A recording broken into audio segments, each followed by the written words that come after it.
Pourquoi l'endettement mondial est supérieur au PIB mondial? Parce que justement, les États, pour calmer le jeu, ils ont injecté énormément d'argent dans l'économie, parce qu'il faut savoir que l'économie était asphyxiée, il n'y avait plus d'économie, et donc les États se sont endettés. Une grande partie de l'économie française, une grande partie des économies européennes sont à l'arrêt. Nous ne produisons plus, nous ne travaillons plus dans des pans entiers de l'économie, ça n'est pas arrivé depuis la Deuxième Guerre mondiale. Du coup, nous mettons des moyens massifs à la demande du président de la République et du Premier ministre. Je suis très simple et très clair avec les Français, là aussi depuis le début. Entre des milliers de faillites et la dette, nous avons choisi la dette. Et je pense que c'est le seul choix responsable. Donc c'est une intervention d'urgence qui se solde effectivement par un niveau d'endettement qui est très élevé.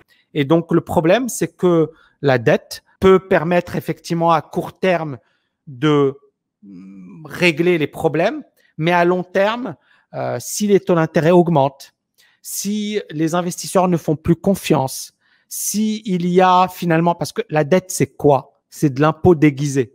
Demain, il va falloir rembourser la dette. S'il n'y a pas d'équilibre, il y a toujours quelqu'un qui paye à la fin. Toujours, toujours. On reporte à plus tard les efforts que nous devons engager. Et c'est un tort absolu. Il y a toujours un égoïsme générationnel. Alors, on explique aujourd'hui, je ne le ferai pas aujourd'hui, je vous ferai une vidéo sur le grand reset. Mais on parle bien évidemment du fait de rembourser la dette, du fait d'éliminer la dette. Alors oui, il y a possibilité de le faire, il y a des moyens techniques de le faire. Le fait est que on s'endette auprès de qui? Auprès de vous, auprès de particuliers, les retraités, d'accord? C'est eux qui financent les caisses de sécurité sociale. Ce sont ces instituts qui financent la dette, qui payent la dette, qui achètent la dette. Donc quelque part, si on annule la dette, ça veut dire que quelque part, on va arnaquer des gens. On va arnaquer des créanciers. Alors, bien sûr, il y a le côté monétisation, mais ça, je ne vais pas rentrer dans la technique aujourd'hui. Je vous ferai une vidéo assez précise sur le sujet. Mais toujours est-il que quand la dette est trop importante, ce n'est jamais une bonne chose. Je vous avais fait une vidéo sur le sujet où je vous avais parlé de la vague, la 4e vague de dette, et je vous avais dit que c'était une vague mondiale.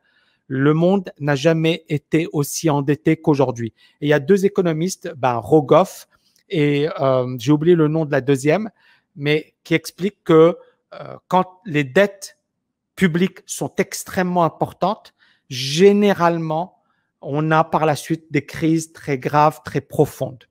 Et donc, on croise les doigts, mais souvent, quand la dette est très, très importante, ça se passe mal après. Le seul point positif que l'on a aujourd'hui, c'est quoi? C'est que tous les États sont dans la même situation. Donc, le seul point positif, c'est que tous les États vont se mettre d'accord. Les États membres de l'Union européenne affronteront ensemble l'après-coronavirus. Nous avons donné une réponse à la plus grande crise de l'Union européenne depuis sa création, dans le cadre de ce plan de relance. L'Union engage donc un fonds de 750 milliards d'euros. Il prévoit 390 milliards d'euros de subventions pour les États les plus touchés par la pandémie. Des aides financées par une dette commune aux 27 États membres. Les 360 milliards restants seront versés sous forme de prêts. De cet accord européen, la France doit percevoir 40 milliards d'euros. L'argent permettra de financer en partie le plan de relance du pays. Maintenant, ça veut dire quoi? Ça veut dire que, quelque part, c'est comme si les États, aujourd'hui, étaient les véritables actionnaires de l'économie. Et c'est ça ce qui fait peur et ça fait un peu froid dans le dos. Ça veut dire que, quelque part, les États aujourd'hui sont les principaux actionnaires des entreprises.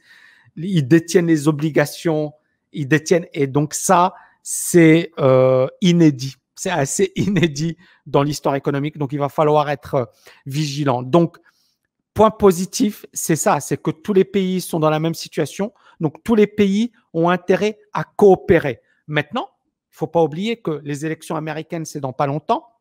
On ne sait pas si Trump va être réélu ou pas. On sait que Trump, aujourd'hui, est en train de taper sur la Chine, que Trump montre un peu ses muscles pour des raisons évidentes. Il veut se faire réélire, donc c'est de bonne guerre. Il doit jouer le jeu et il doit montrer que c'est le plus fort et qu'il est capable de se faire respecter par la Chine et compagnie. mais c'est encore une fois, c'est du cinéma, c'est de la politique. Mais toujours est-il que ça peut dégénérer parce qu'on a eu cette situation après 1929, où les États-Unis ont augmenté leurs droits de douane, sont devenus protectionnistes, les Européens ont fait la même chose, et puis ça a eu des conséquences extrêmement négatives sur l'économie mondiale, fermeture des frontières, etc., etc., etc. Et aujourd'hui, on a un petit peu la même situation entre les États-Unis et la Chine. C'était au début de la guerre commerciale. Donald Trump demande directement les dirigeants des multinationales américaines de quitter la Chine. Résultat, plus de 50 entreprises, dont Apple, Google ou Microsoft, travaillent déjà sur le transfert de leur production vers l'Inde, le Vietnam ou encore la Thaïlande. La tendance se généralise avec la pandémie du Covid-19. Selon les médias locaux, il pourrait y avoir jusqu'à 1000 entreprises qui réfléchiraient à quitter le pays, parmi lesquelles il y aurait des centaines de sociétés européennes. C'est-à-dire que, en fait, encore une fois, l'économie, c'est un cercle vertueux ou un cercle vicieux. Quand tout va bien, et ça continue, ça continue, ça continue. Quand on commence effectivement à avoir du protectionnisme et puis, bien évidemment, une dette élevée et puis chacun se replie sur lui-même, etc., souvent, ça a tendance à dégénérer. Et donc, là, encore une fois, ça dépendra de comment ça va être géré.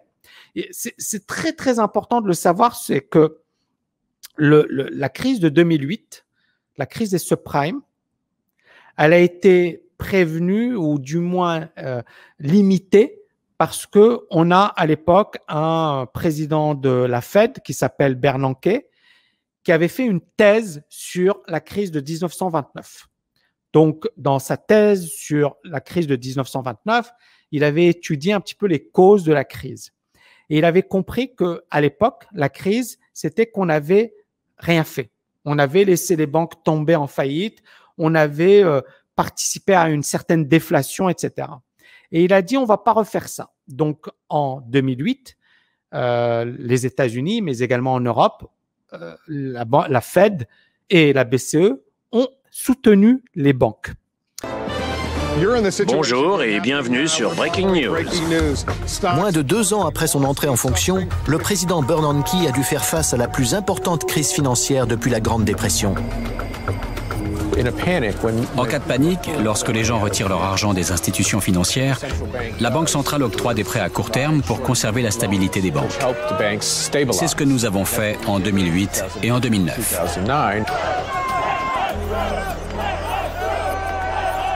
Que dire de ceux qui ne sont pas d'accord avec les actions de la Fed? Il renfloue Morgan Stanley et après Goldman Sachs. Quand je suis à sec, qui me renfloue? Personne. Ah bah la Réserve fédérale.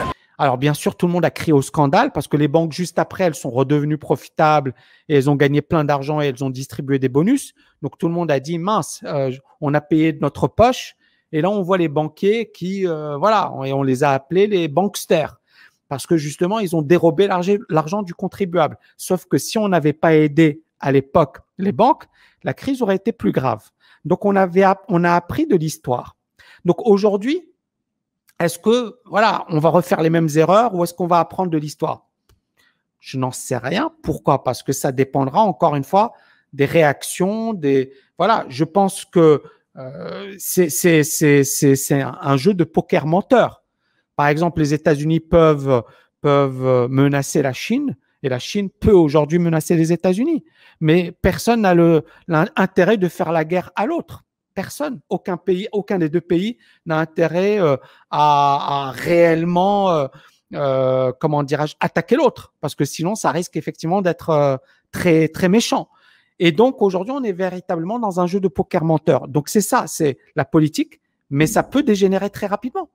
Et ça peut aller très, très rapidement dans un sens ou dans l'autre.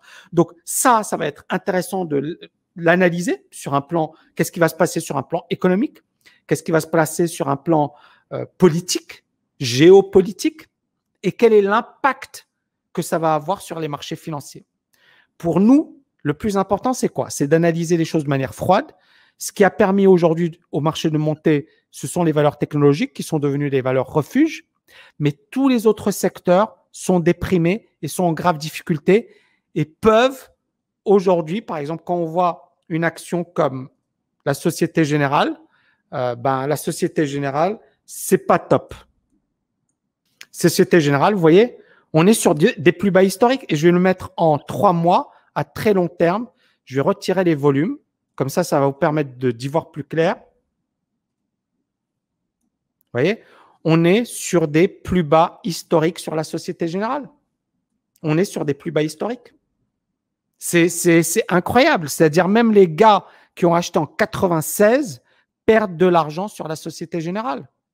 Alors, je ne vous parle pas des gars qui ont acheté en 2007 à 121 €. Ils sont toujours perdants aujourd'hui. Hein. Ça a été divisé par 10. Donc, et on voit bien que ce n'est pas fini. C'est-à-dire, la Société Générale ne s'est pas reprise avec la hausse de la bourse.